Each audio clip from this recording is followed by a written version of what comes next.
Decades-old cold cases detectives aren't giving up on.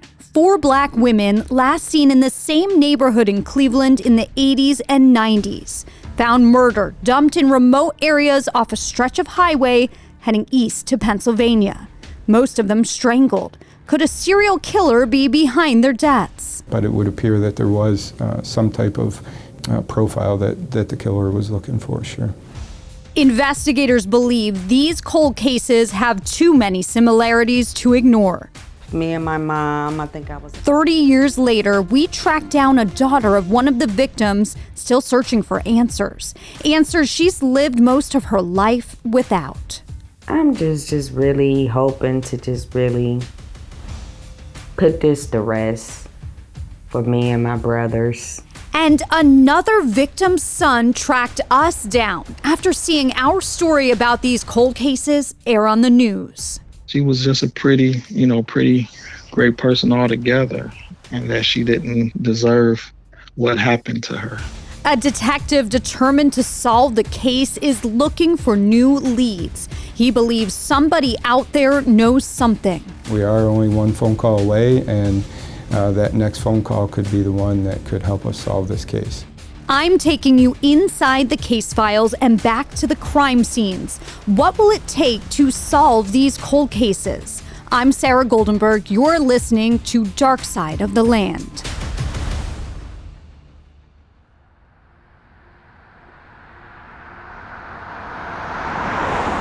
As you head east out of the city of Cleveland onto highways that eventually lead you down country roads, forests start to crop up around you and the city quickly fades away.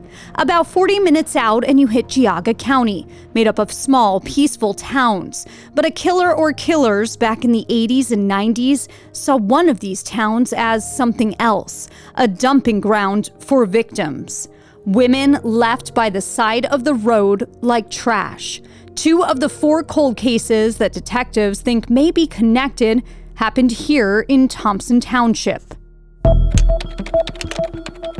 So much time had passed without answers for these families.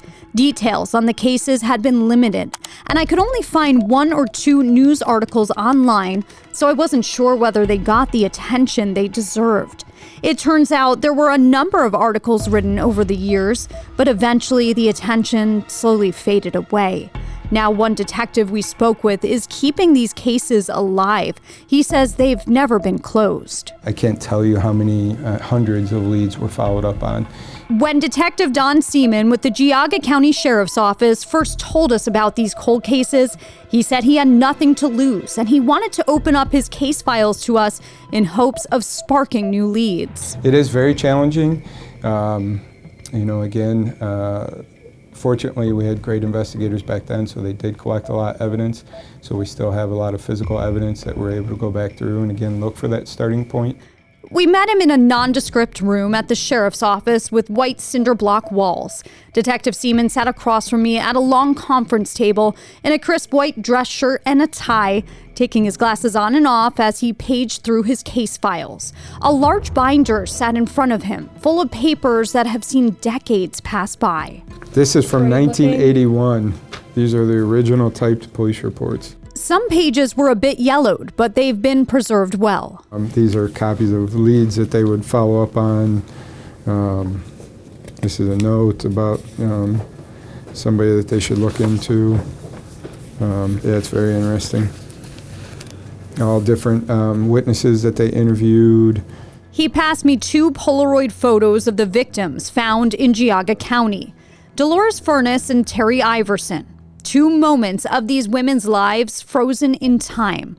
Dolores sits on a plaid couch in a turquoise flowing muumuu dress, a faint smile on her face. In Terry's photo, she looks right at the camera, but isn't smiling. She has short black hair with touches of gray, and she's wearing a blue printed shirt. Here's this one for you. Once I saw the pictures, Detective Seaman dove right into describing all of the cases to us in the order they happened. In 1981, the first murder happened in a quiet country town in Geauga County.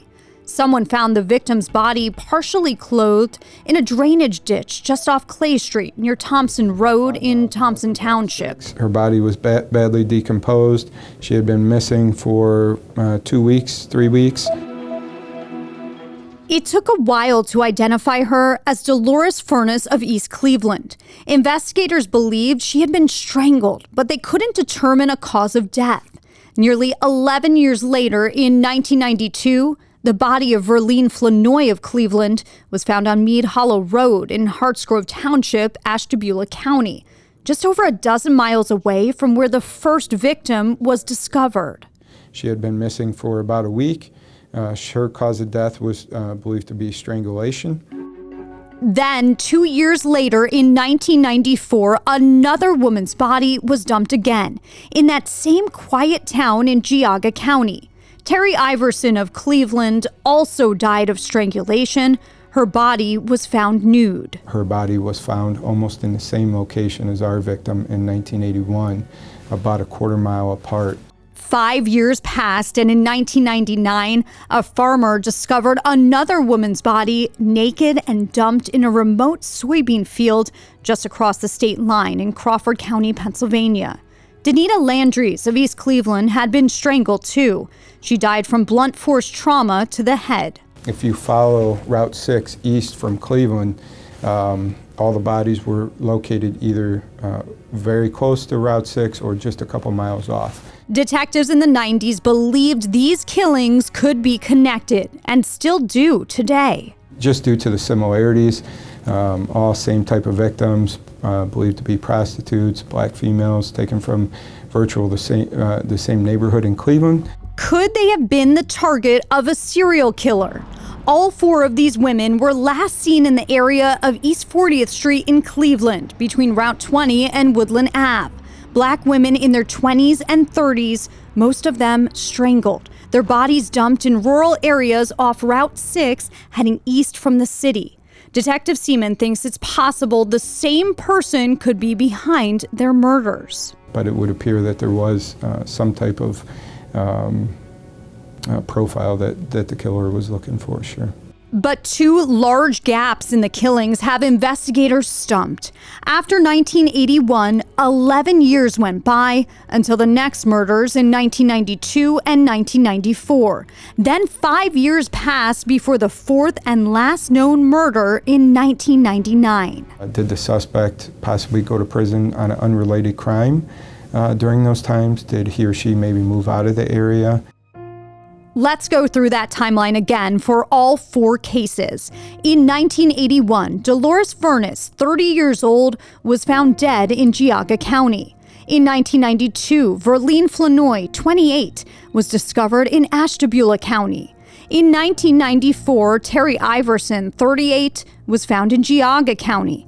And in 1999, Danita Landries, 34, was found in Crawford County, Pennsylvania. To get a better idea of just how close 2 of the crime scenes in Geauga County were, we got in the car and followed Detective Seaman from the sheriff's office to a rural residential road in Thompson Township. Several houses now sit across the street from a wooded area. It's in the country, but drivers take this road fast. Our victim in 1981 would have been found in this drainage area here where you could still see water to this day, just a little bit into the wooded area there. And she was partially submerged in the drainage area where the water still sits. It's interesting that this is not that far off of a road. No. It wasn't far back, like you went way into the woods to dump her body. Exactly. And a small stream winds between brush and tall trees here where the body of Dolores Furness was found. She was badly decomposed. Because of that, no cause of death could be determined. We don't know how long it was here. We do know she was missing for about 2 weeks. 13 years later, another body was found just a quarter-mile away near an oil well. Terry Iverson was strangled to death. A driveway sits right near the area. It has changed a little bit recently. Yeah. It looks like somebody's put a gate up here. But this would have been the driveway access, and her body would have been found right along the side of the road. So again, somebody may have pulled in or backed in here and then just kind of dumped her body off to the side there. We learned Terry wasn't missing for long before she was found. Terry Iverson was seen by law enforcement the night before her body was discovered. So on the streets of Cleveland, detectives from Cleveland remember seeing her the night before she was discovered here. In the Geauga County cases, all signs seem to point to the same suspect. Did they think they got the same location, or were they just trying to put it in a similar location? Again, what was the purpose for it? Was it almost like taunting, the law enforcement? Detective Seaman thinks the killer or killers must have been familiar with this area. To this day, it's still a very rural area, so in my mind, somebody had to be familiar with the area to be able to come back to this almost same exact spot. Do you think the killer also wanted their bodies to be found? Since, there are homes here. People do come up and down these roads. So back then, there would not have been as many homes as there are today, but there still would have been homes. And they were not, Terry was right next to the road in the ditch, so driving by, you would be able to see her. So it would not appear that they tried to hide the bodies and did want them to be discovered, or maybe we're trying to get rid of them, very quickly. So did not try to hide them very well. But Dolores was still partially clothed when she was found. She did still have most of her clothing on. Terry Iverson, who was located just up the road in 94, she was completely nude when she was found along the side of the road there. Mm-hmm. Just seeing women treated like this, even in death, how sad is that? Oh, it's terrible, absolutely terrible. And again, just because of, maybe their lifestyle, it does not mean that they were deserved to be treated like this. They were people with their own families and struggles. Tracking down the victims' family members wasn't easy. It never is in cold cases when so much time has passed. Many loved ones have died, moved, or just don't want to talk. Some gave up hope they'll ever get answers, let alone any justice. After a lot of legwork, I tracked down Verlene Flanoy's daughter, Paris Matlock. She was willing to share her family's story. Yeah, unfortunately, as I was saying, we don't have many actual photos. I sat down with Paris at her kitchen table. One of her brothers was also there, but he didn't want to speak on the record. She was wearing an olive green shirt with her hair pulled back in a high bun and a delicate silver necklace around her neck. It's been 30 years since someone murdered her mom, Verlene, taking her life at just 28 years old. It's been hard over the years, not having her here. Verlene had 4 kids. Paris, the oldest, was 8 years old when she died. Her brothers were just toddlers and babies. Losing her mom so young changed everything.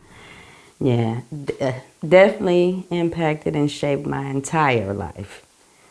As you said, I was only 8 years old at the time, with 3 younger brothers.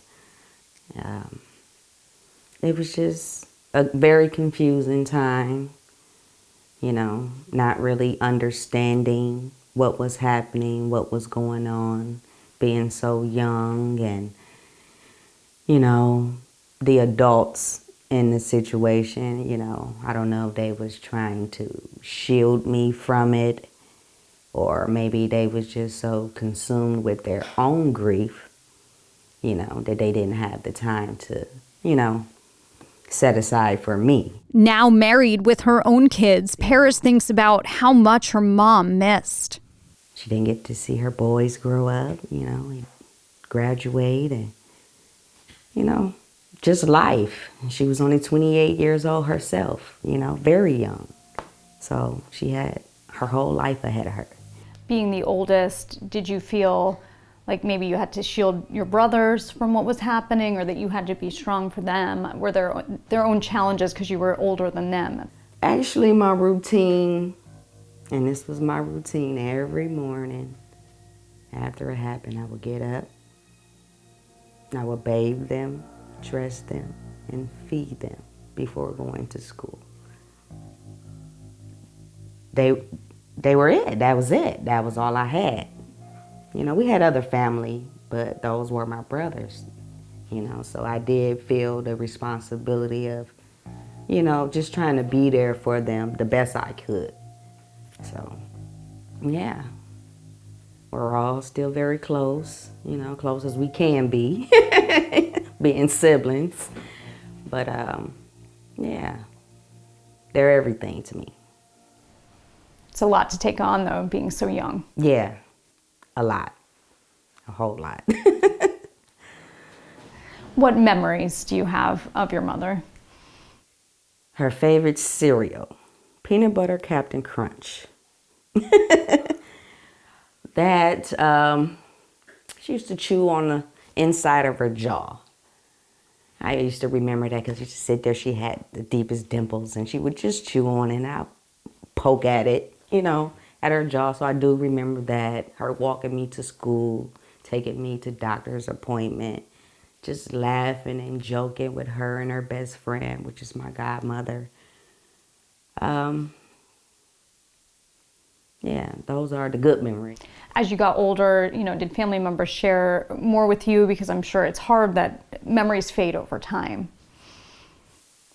No. Sorry to say, no. They didn't and they don't. They may say a little here and there, but for the most part, no. They haven't sat down and just really had a conversation about her, telling me what was she like and, the things that she did. And so I don't have those memories, of her. But I make do with the ones that I do have. She didn't really understand what had happened to her mom until she was about 13 or 14, when she saw a newspaper article about her case and the cold cases of 3 other women. I have no doubt that they may be connected, that there is a very deranged person out there that did these to these women.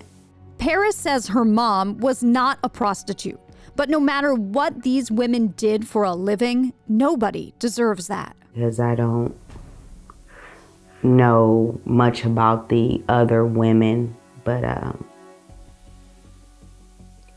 party goers or whatever you want to say, people just out just having a good time, a group like that. I just think they just got caught up with an individual that just had a lot of hate in his heart. Nothing that they did or said, or just someone with hate. She is convinced her mom knew her killer. In my mind, I know who did it, but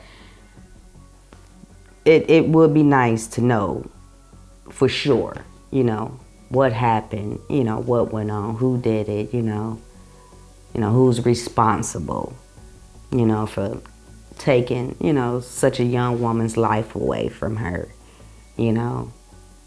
destroying the life of her children, her family, So that's what I hope to get out of this, just to get answers, and hopefully, find out who did it and, just put it to rest. Do you think the killer was someone who knew her? Yes, I do. Yes, I do. Paris can't reveal who she thinks killed her mom to the public, but that information has now been passed along to detectives in hopes it can help solve the case. After we spoke, she showed us the few pictures she has of her mom. What I remember most is that smile, her smile in her eyes. Verlene had short, dark, curly hair and brown eyes. A young mom with young kids, smiling and looking happy. My best friend gone before she even got to become it. Yeah, when my mom died, I was... Harold Daniel also knows what it's like to grow up without a mother, whose life was cut short too soon. It's pretty much like, just like a big empty void to where you kind of go through life not really feeling complete. And it's just, you always go through life having that something is missing feeling. Harold lost his mom, Dolores Furness, at 2.5 years old. She was the first victim found in Geauga County back in 1981. He reached out to us after our story profiling the cold cases aired on the local news. It was the most he had ever heard about what happened to her. He was glad her case was out in the public eye, getting the attention it deserved, but it was painful to hear about. And it was pretty hurtful, I would say. I don't ever feel that anyone should have had to endure that. As he was watching, something stood out to him. That photo of her in a turquoise blue dress. I think when we first spoke, you said you had never seen this picture of your mother before. Yes, correct. Yes, this is the first time I've ever seen that picture. I have two other pictures of her, one in black and white and one kind of from a far distance, but I've never seen that picture. Only 2 pictures, now 3, to remember his mom by. Harold was so young when she died, everything he knows about her is from other people's memories. He was raised by his grandmother on his father's side. His father was also in his life, and so was his mom's grandmother. They told me that she was, a very kind person, nice person, and she absolutely loved me, and that she was happy when she had me because she didn't think that she would be able to conceive. Growing up without her, he never stopped wondering what had happened. How important is it to you that, detectives keep trying, that they don't give up on cases like your mom's? It's very important to me because I would like to have some type of closure, to just know the truth once and for all. And I feel like if I get the closure that I need, I would feel a whole lot better. And were you surprised too when you saw our story that they think that these cases could be connected and that there was more than one case with these similarities? Yes, because for years I didn't. There was an article that came out, I think around about 99 or so, that talked about, I think maybe 2 other women that were found in the same area, but I didn't know how deep or how much it was connected until this last episode that they had on the news. Now he's thinking about the other families who are searching for answers too. It actually hurts my heart to hear that there were other victims that were kind of in a similar fashion. And, I just know how it felt for me not having my mom around. And I just can't imagine, how other people would, be able to deal with it. Because I know it was a hard time for me dealing with it. That she was just a pretty great person altogether. And that she didn't deserve what happened to her. It's hard for families who most of the time have no idea what's going on behind the scenes, while detectives slowly and methodically follow up on leads. And that's what Detective Seaman said they did in these cases, going through hundreds of them through the decades. We learned investigators had possible suspects in mind in these cold cases over the years, even ruling out some high-profile serial killers. In late 2018, detectives thought they may be able to connect the cases to a killer from right here in Northeast Ohio. Samuel Little, who turned out to be the most prolific serial killer in American history. He confessed to 93 murders across the country, including some in Northeast Ohio. His victims were strangled to death. Here's Little describing in his own words how he chose his victims to local prosecutors before he died. Long as you didn't get in around out there with the people that would be immediately missed, and very important to either family or business or somebody. Yeah, you got pretty good at knowing which ones. Detective Seaman flew to Texas to meet with Samuel Little face to face. What was it like being in a room with him? It was surreal. worked many homicide cases, interviewed many potential suspects, but that's one that I will never forget.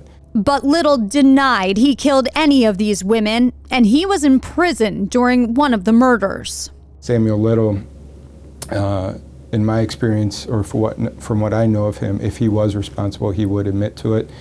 He would not admit to cases he was not responsible for, and he did adamantly deny having any responsibility in these 4 specific killings. Detectives officially ruled him out as a suspect and turned their attention to other possible serial killers. Anthony Sowell, known as the Cleveland Strangler, convicted of murdering 11 women. And Samuel Legg, a former truck driver, accused of several homicides in Ohio and at least one in Illinois. Both men ruled out too. So it was back to square one. Back to square one. His next try, DNA. It worked for him once, after all. Detective Seaman solved Giaga's Child, a 26-year-old cold case with the help of new DNA technology, tracking down the identity of a baby found dead on a country road back in 1993, and ultimately his mother and killer. So the evidence in these 4 cases have been and is being reanalyzed. So looking for that one piece of DNA that is suitable for comparison, that we could start that genealogy case again to look for the suspect. There have been several theories throughout the years, with the FBI even getting involved at one point. Early on in the investigation, there was like a task force put together, and the FBI was a part of that. And they believed at that time that it could be like a truck driver, somebody that was frequenting the area. Again, that Route 690 corridor. So that was a thought back at that time. It is still possible that it could be somebody that was, just driving through the area. Again, I feel confident that it's somebody that had to be familiar with the area in some way.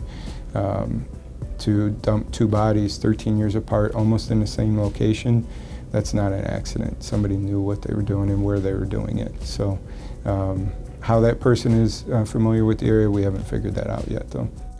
Detective Seaman thinks it's possible the killer is someone familiar with the camps in these areas. Pennsylvania State Police are combing through campground records right near the Ohio state line. He says there is still a lot of physical evidence from these cases, but the leads have run dry. And over time, people's memories fade. They may have even passed away. The suspect could have passed away at this point. After 41 years, it is very likely. Again, with those 2 significant gaps in time, 11 years and 5 years, and then it stopped in 99, so maybe the person was incarcerated again in 2000, 2001, or subsequently could have passed away. So it is very likely that our suspect could be deceased. But even still, we would like to close out the case for the family. We do remain in contact with most of the families to this day and talk to them periodically and let them know that we're still looking into it. So even if the suspect is deceased, we would like to be able to close out the case and bring closure for our agency and the family as well. If the killer wasn't in prison during these time gaps, Detective Seaman thinks he or she may have been in the military or moved away.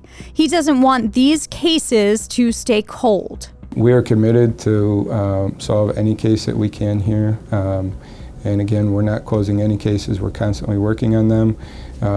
Again, tracking down leads. There's leads that, we get phone calls, occasionally. We track down each and every one of them. He wants the families of the victims and anyone out there who may have been involved in their murders to know this. I feel confident that we will be able to locate that person. And it's just not a matter of if, but a matter of when we come knocking on their door. So Paris and Harold are still holding out hope someone will come forward with information. It's okay to say something. It really is. A lot of time has went by, no one's judging you. We just want answers. We want to know. So if they do know anything, come forward. Tell us what you know.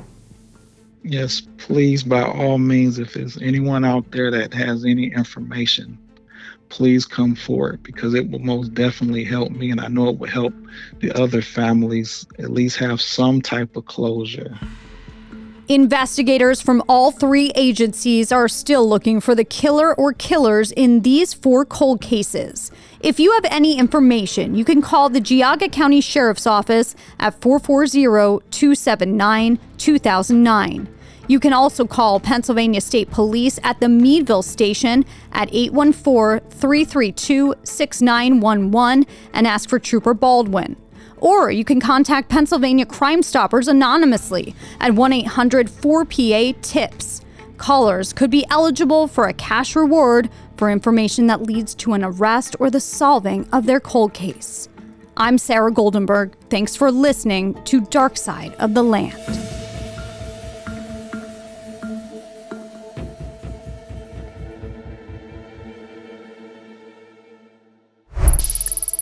Subscribe now for future episodes and find more Dark Side of the Land and photo galleries related to these cases at cleveland19.com.